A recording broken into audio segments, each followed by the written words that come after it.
1, 2, 3.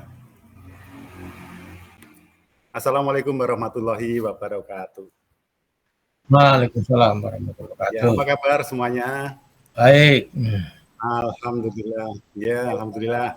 Pada siang hari ini saya bisa bertemu dengan Bapak Ibu sekalian, yaitu calon guru penggerak dari Angkatan 5 kelas H. Bapak Ibu, hari ini kita akan melanjutkan pertemuan kita sebelumnya, yakni masih membicarakan mengenai modul 1.1, yaitu filosofi pendidikan Ki Hajar Dewantara.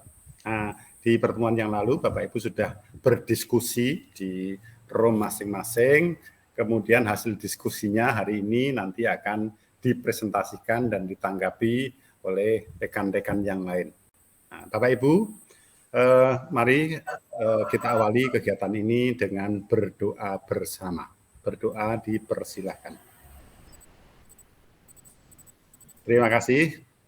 Mudah-mudahan dengan doa ini bisa memberikan bimbingan kepada kita, Tuhan Subhanahu wa taala, Allah Subhanahu wa taala memberikan bimbingan kepada kita dan memberikan kelancaran terhadap apa yang kita lakukan pada siang hari ini.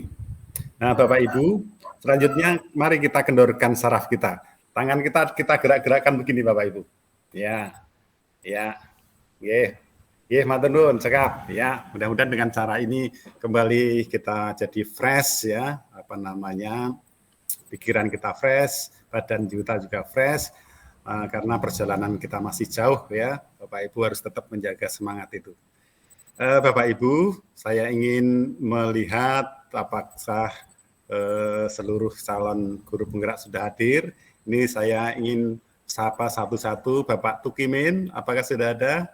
Siapa? Jadi ya, Pak Heri, apa kabar? Pak Heri ada? Ada, siap. Ya. Bu Husatun, Husnul itu kepala dinasnya. Bu Husnul, apa kabar? Pak Timbul, apa kabar? Ya Pak, Assalamualaikum. Waalaikumsalam, alhamdulillah semuanya kelihatan ceria ya, mengikuti kegiatan ini dengan hati yang sangat gembira. Nah, Bapak Ibu, selanjutnya kita akan melihat apa sih yang akan kita capai dari kegiatan pada siang hari ini. Tujuan pembelajaran yang akan kita capai adalah yang pertama, calon guru penggerak dapat mempresentasikan hasil diskusi terkait penerapan pemikiran Ki Hajar Dewantara. Kemudian yang kedua, calon guru penggerak mendapatkan masukan dari rekan-rekan luar anggota kelompoknya tentang hasil diskusi yang dipresentasikan. Inilah tujuan yang akan kita capai bersama-sama, Bapak Ibu. Kemudian Bapak Ibu, untuk memastikan bahwa kegiatan diskusi kita ini nanti bisa berlangsung dengan baik, maka saya tawarkan kesepakatan belajar yang akan sama-sama kita laksanakan. Yang pertama adalah seluruh peserta memiliki kesempatan untuk berpendapat, ya Bapak Ibu semua nanti mendapatkan kesempatan berpendapat. Terus bagaimana kalau rebutan? Nah, nanti ada peraturan yang selanjutnya ya. Yang kedua harus berpikiran terbuka dan saling menghormati. Ini kata kuncinya ini, saling menghormati ya. Kemudian yang ketiga, jika ada satu peserta yang berbicara, maka peserta lain mendengarkan. Kalau kita ingin dihargai oleh orang lain, maka kita juga harus menghargai orang lain ya. Yang keempat, berpendapat setelah dipersilahkan. Nah, ini nanti saya akan mengatur lalu lintas diskusi, siapa yang berbicara, siapa yang menanggapi, dan seterusnya, Bapak Ibu ya.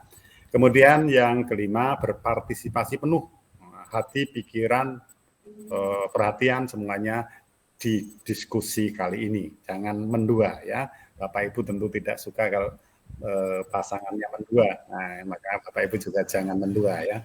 Kemudian yang keenam, mengikuti sesi kelas dengan perasaan yang gembira. Nah ini Bapak Ibu, seberat apapun tugas kita, tapi kalau kita lakukan dengan hati gembira menjadi ringan. Jauh menjadi dekat, berat menjadi ringan ya. maka kita landasi semua kegiatan dengan hati gembira. Bapak Ibu, selanjutnya kita akan melaksanakan kegiatan ini dengan urutan sebagai berikut. Yang pertama nanti presentasi hasil diskusi kelompok. Nah, ini nanti saya minta sesuai dengan kesepakatan terdahulu yang akan tampil adalah kelompok 1. Nah, nanti ditentukan siapa presenternya yang mau menyampaikan laporan. Kemudian selanjutnya juga ditentukan terutama ini notulennya, jangan lupa, karena apa yang akan didiskusikan apabila ada hal-hal yang disarankan untuk perbaikan hasil diskusi kelompok tersebut, maka notulen ini menjadi penting. Jadi tidak hanya presenter saja yang penting ya, notulen itu bekerja di belakang layar tapi fungsinya juga sangat penting. Nah, yang kedua, tanggapan dari kelompok. Nah, jadi setelah presentasi, Bapak Ibu dari kelompok lain nanti boleh berpendapat, menambahi, memperdalam, mempertanyakan, dan seterusnya. Yang tujuan akhirnya adalah agar kita semua menjadi jelas terhadap permasalahan yang kita diskusikan, yaitu filosofi pendidikan Ki Hajar Dewantara. Dan di bagian akhir nanti insya Allah saya akan memberikan penguatan terhadap apa yang sudah Bapak Ibu diskusikan. Maka kesempatan kali ini saya berikan kepada kelompok 1 untuk menyampaikan apa saja yang sudah disepakati, didiskusikan di kelompoknya. Ya, ini saya stop sharing, kemudian silahkan kelompok 1 bisa membagi hasil diskusinya.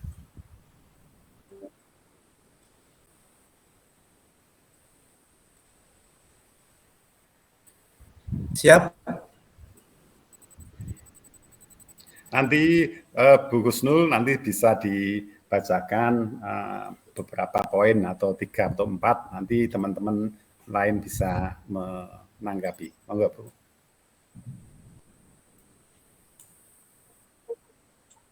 Nggih, sampun.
Baik, terima kasih.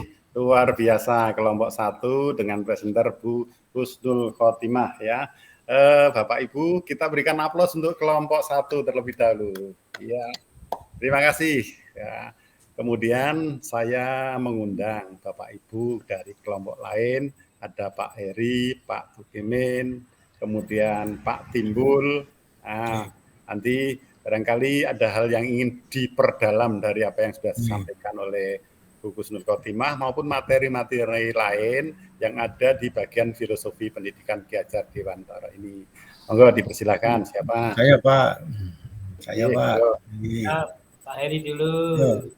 Ya, terima kasih Pak Tukimin. Jadi ada yang menarik tadi mengenai among itu, Pak. Ini itu kalau tidak salah bahasa Jawa itu ya, Pak. Ya, ini kira-kira maknanya apa ini kalau dikaitkan dengan konteks tadi Ingar Sosung Tulodo dan seterusnya itu, Pak. Mohon penjelasan, Pak. Terima kasih. Terima kasih Pak Heri, langsung ditanggapi oleh kelompok 1 Bu Husnul Khotimah, atau boleh yang lain dulu juga boleh. Monggo.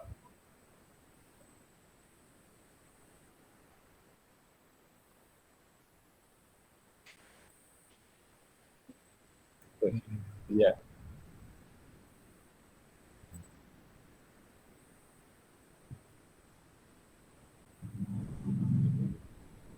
Iya, betul.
Terima kasih Bu Gusnul. Sebelum saya kembalikan ke Pak Heri, barangkali Pak Timbul ingin memperkuat apa yang disampaikan oleh Bu Gusnul. Monggo.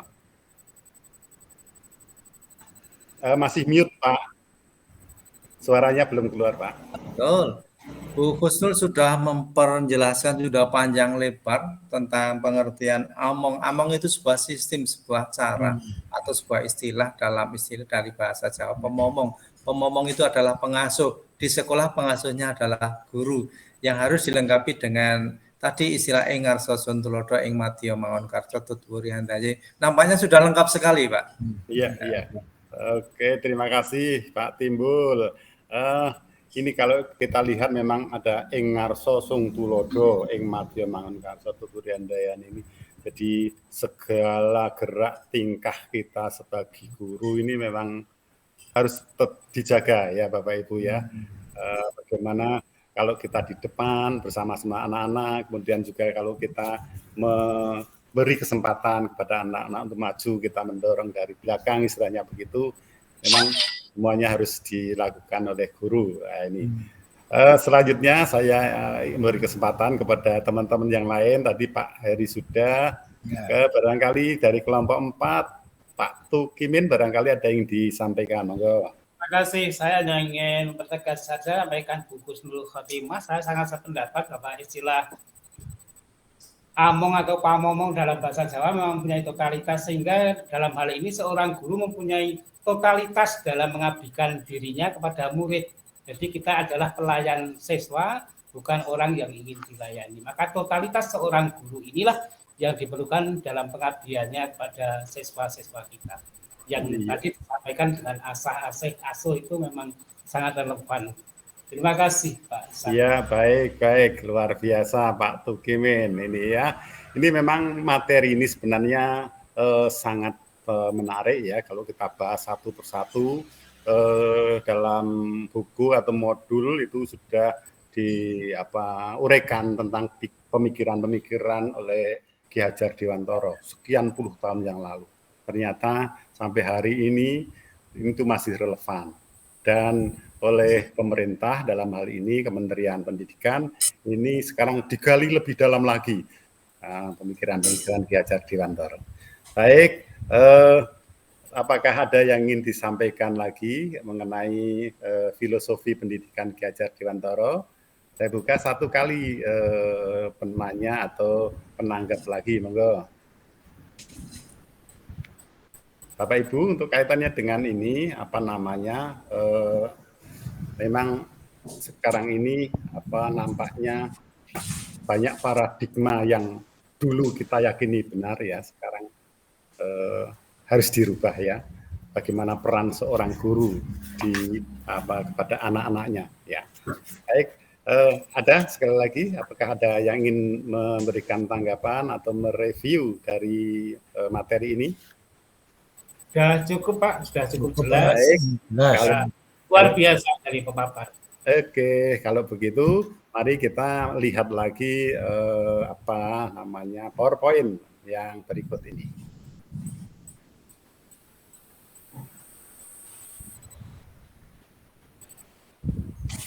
Ya, Bapak Ibu, kita tadi sudah mendiskusikan dari apa yang sudah ditampilkan oleh kelompok 1. Maka mari kita kembali merefleksi lagi.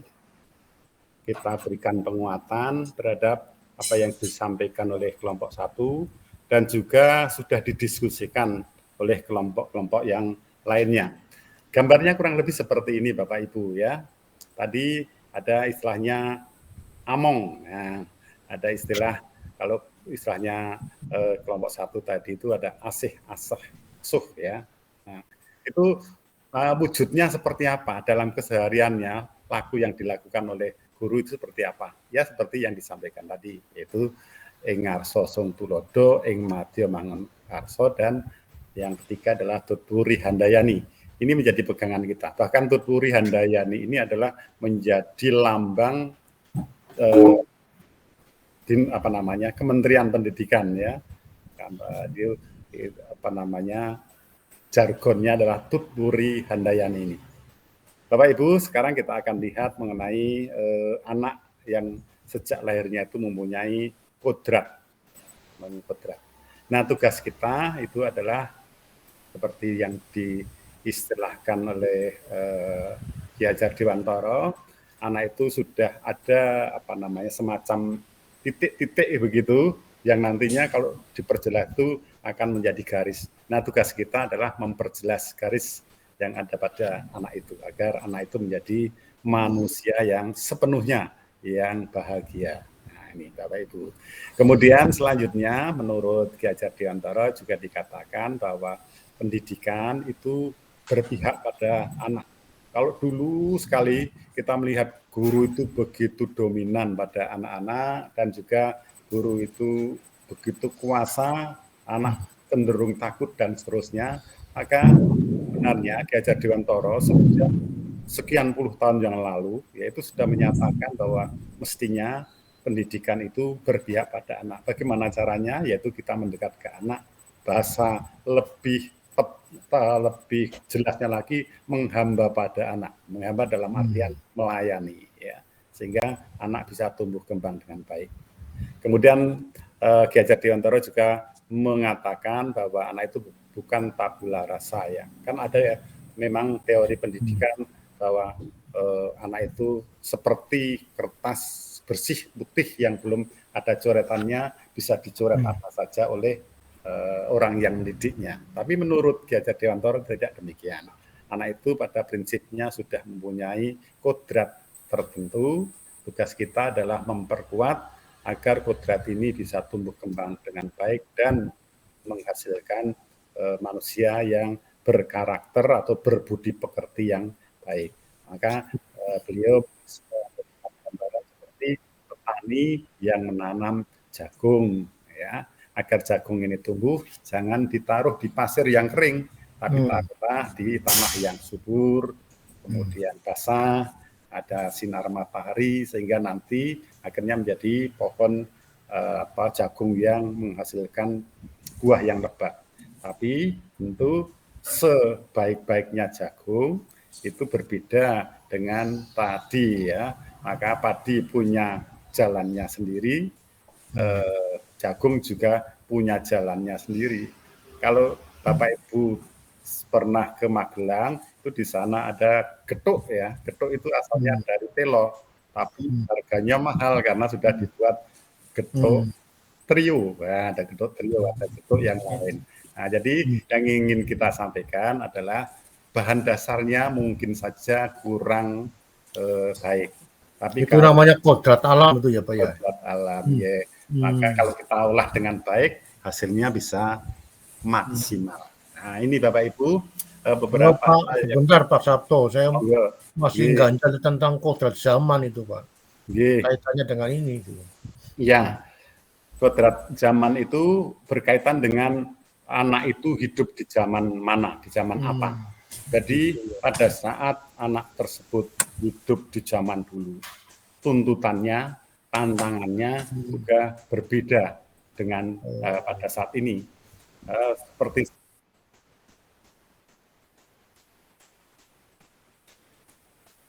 ya betul, ya betul. Itu kalau tidak salah hadis namanya itu.